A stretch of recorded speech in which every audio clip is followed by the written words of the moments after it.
Bonjour, nous sommes le jeudi 9 mai 2024 et nous allons parler du nouveau SSD externe de bureau SanDisk qui vient de sortir récemment avec une capacité très élevée puisqu'il est de 8 Teraoctets. Il y a très peu de produits en 8 Teraoctets. La plupart des SSD, qu'ils soient internes ou externes, sont en 1, 2 ou 4 et quelques modèles en 8 Tera.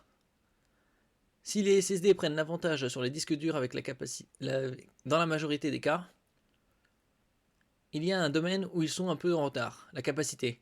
Oui, mais avec le temps, le prix des SSD a franchi un cap, puisqu'on retrouve 1 Teraoctet, que ce soit en interne ou en externe, en dessous de la barre symbolique des 100 €.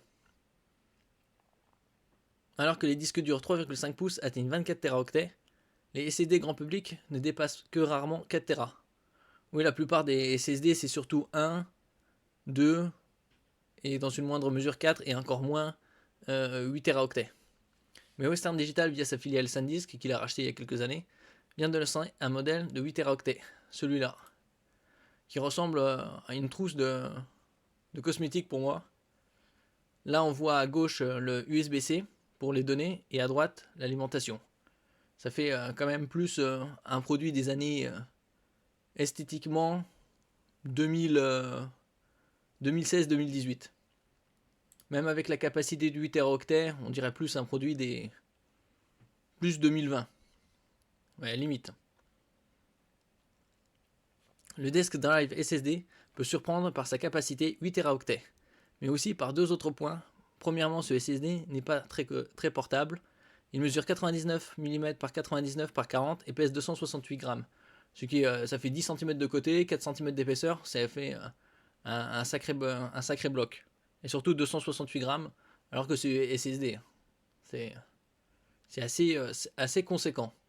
Qui plus est, il nécessite une alimentation externe qui n'est pas USB-C, mais emploie un classique prise barrel, comme de nombreux vieux accessoires. Oui, ça fait vraiment, comme je disais, ça, ce produit-là aurait été pas mal il y a 6 ans. Surtout que maintenant, avec l'USB-C Thunderbolt 4, on peut véhiculer sur une seule prise les données et une alimentation assez conséquente. En Thunderbolt, on peut alimenter des PC 100 watts sans problème, même 240, selon la prise et le câble. Alors là, ça nécessite que quelques watts, hein. Enfin, peut-être une vingtaine de watts.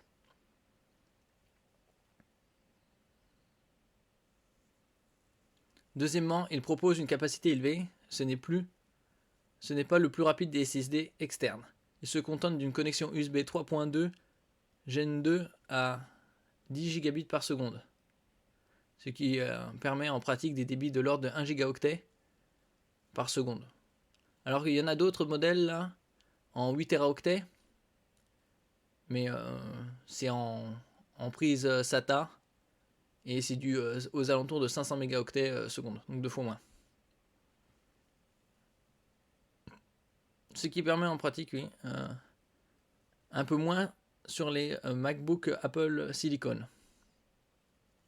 C'est un point étonnant, de nombreux SSD acceptent l'USB 3.2 Gen 2 x 2, c'est-à-dire 20 gigabits par seconde, qu'Apple ne prend pas en charge, l'USB 4 40 gigabits par seconde, ou le Thunderbolt avec alimentation 40 gigas.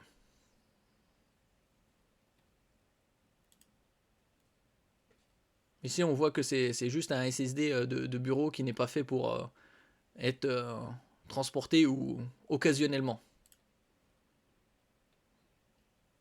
Les premiers tests montrent que sa capacité couplée à un débit maximal relativement faible permettent au moins une chose, des performances constantes. Ça, c'est le grand avantage de ce produit. Si la capacité du cache pseudo SLC n'est pas connue, elle est visiblement élevée. Reste que le SSD ne cible que ceux qui ont réellement besoin d'une grande capacité, puisque son tarif est élevé, il est de 785 €. Mais comme il vient juste de sortir, on peut espérer que d'ici quelques mois, et surtout avec les soldes, ils descendent bien plus bas. Il a un autre défaut que son prix, même avec 785, ça fait moins de 100 € le teraoctet. Il a un avantage d'avoir à peu près 1 gigaoctet de transfert, mais ça c'est théorique, donc dans la pratique ça devrait être dans les 900. Il a aussi l'inconvénient d'avoir une alimentation. Un tarif idéal pour ce prix-là, entre guillemets idéal, c'est pas 785 qui est beaucoup trop élevé, mais plutôt dans les 500. Jusqu'à 550, ce serait relativement, on va dire, acceptable. C'est-à-dire qu'il est à peu près 200-250 € trop élevé. S'il proposait par exemple un USB-C 4 Thunderbolt, donc pas de prise d'alimentation spécifique, un poids beaucoup plus léger, 268 grammes c'est un bloc, et des dimensions plus petites, là 785 ce serait à la limite, pourquoi pas, avec un débit 2 ou 4 fois plus élevé.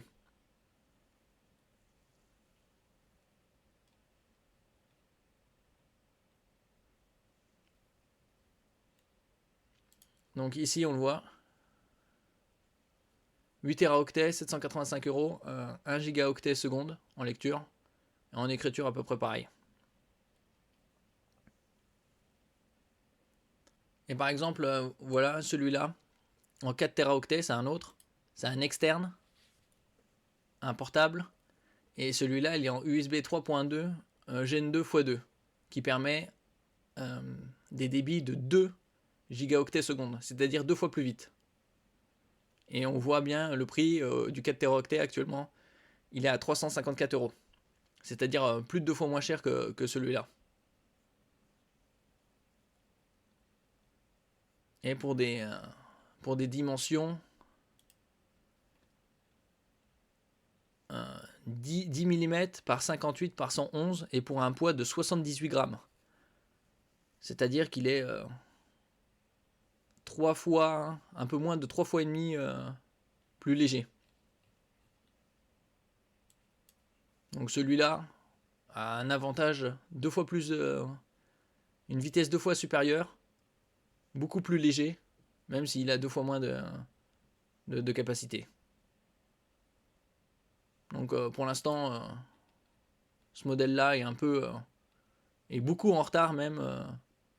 Ça aurait été un modèle bien en 2020, mais pas en 2024. Et surtout pas à ce tarif de 785 €. Qu'ils le descendent à 485, voire 550. Et là, ce sera plus acceptable. Si on compare un stockage de bureau, avec un disque dur classique, pour le même prix, environ 575 €, on peut avoir 28 Teraoctets, c'est-à-dire 3 fois et demi plus. Certes, les débits sont bien moindres, mais en termes de stockage fixe, ça reste un grand avantage, le disque dur classique. En ce qui concerne le SSD en portable, ce modèle-là est plus avantageux, même s'il y a 2 fois moins d'espace. Et même en achetant 2, comme ça, on arrive à 708, ce qui est encore plus avantageux que le 8 Tera. Tant au niveau de la vitesse que au prix du gigaoctet. Merci pour votre écoute. N'oubliez pas de mettre un j'aime, un commentaire, de partager et de vous abonner à la chaîne. À la prochaine fois.